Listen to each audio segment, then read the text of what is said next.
प्रणाम मित्रों, मैं हूं विकास सक्सेना। सामाजिक एवं राजनीतिक घटनाओं के विश्लेषण के यूट्यूब चैनल चैतन्य में आपका स्वागत है। आप देख रहे हैं विकास की बात। प्रधानमंत्री नरेंद्र मोदी आज भोपाल में थे। यहां पर वो भाजपा कार्यकर्ताओं के एक सम्मेलन मेरा बूथ सबसे मजबूत को संबोधित कर रहे थे। यहां नरेंद्र मोदी ने एक भाजपा कार्यकर्ता के सवाल के जवाब में जिस तरह से एक सांस में मुसलमानों की 17 पिछड़ी जातियां या पसमानदा जातियों का जिक्र किया और उनके नाम बताए हैं, उसके बाद देश की राजनीति में बहुत बड़े परिवर्तन आने की उम्मीद दिखाई दे रही है। तो पहले सुनते हैं कि नरेंद्र मोदी ने किस तरह से वो 17 जातियां सुनाई हैं, उसके बाद इस पर थोड़ी सी चर्चा करेंगे। आइए सुनते हैं।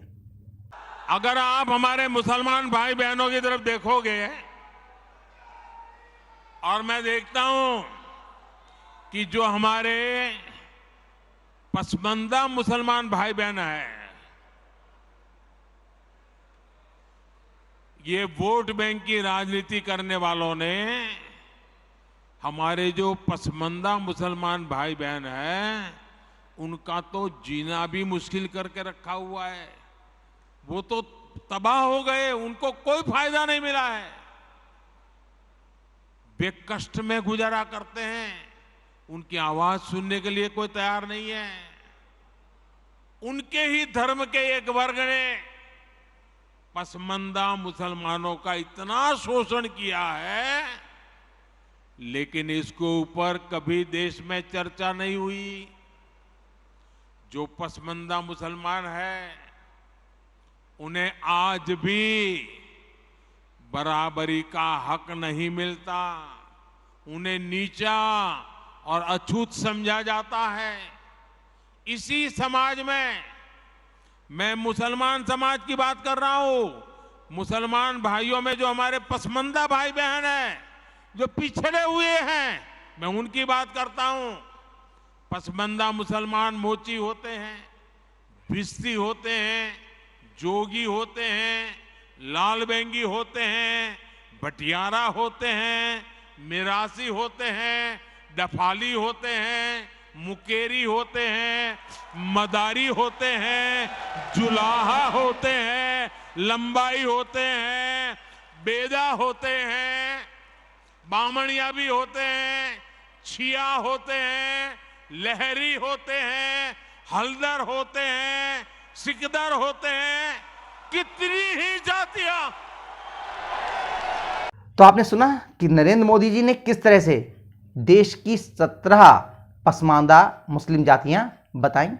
उन्होंने ये भी बताया कि जो अशराफ हैं, जो अगली जातियां हैं मुसलमानों की, उन्होंने किस प्रकार से उनके हक को मार के रखा।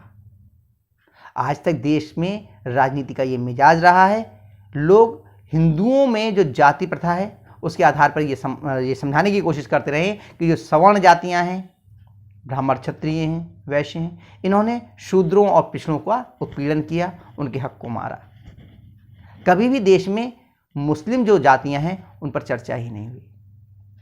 तो आज इसको प्रधानमंत्री ने जिस ढंग से स्पष्ट करने की कोशिश की है कि देश में भले ही ये कहा जाता हो कि मुस्लिम उम्मा जो है वो जातियों में बटी हुई नहीं है, वहाँ पे सब लोग एक बराबर हैं, लेकिन ज़मीनी हकीकत क्या है ये हम और आप सब लोग बहुत अच्छे से जानते हैं कि कहीं पर भी कोई अंसारी किसी पठान, किसी मुगल या किसी सैयद की लड़की से शादी नहीं कर सकते।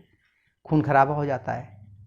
यहाँ तक कि मुस्लिम जातियों में एक फ़िरके का व्यक्ति दूसरे फ़िरके के कब्रिस्तान में तक शव नहीं दफना सकता। इतना ज़्यादा भेदभाव है। लेकिन दिखाने के लिए जो मुस्लिमों की राजनीति करते हैं और मुस्लिम वोट बैंक का हवाला दे करके राजनीतिक दलों को ब्लैकमेल करते हैं, वो लोग इन सब चीज़ों पर पर्दा डाले रहते हैं। तो प्रधानमंत्री के आज के इस भाषण ने मुस्लिमों में जो जाति प्रथा है उसको एक बार फिर और उसके सवाल को एक बार फिर सतह पर ला दिया है। मुझे लगता है कि पसमानदा मुसलमानों को आगे बढ़ाने के लिए सरकार जिस तरह से तत्पर दिखाई दे रही है, कुछ ना कुछ इनके हक में सरकार अवश्य करेगी।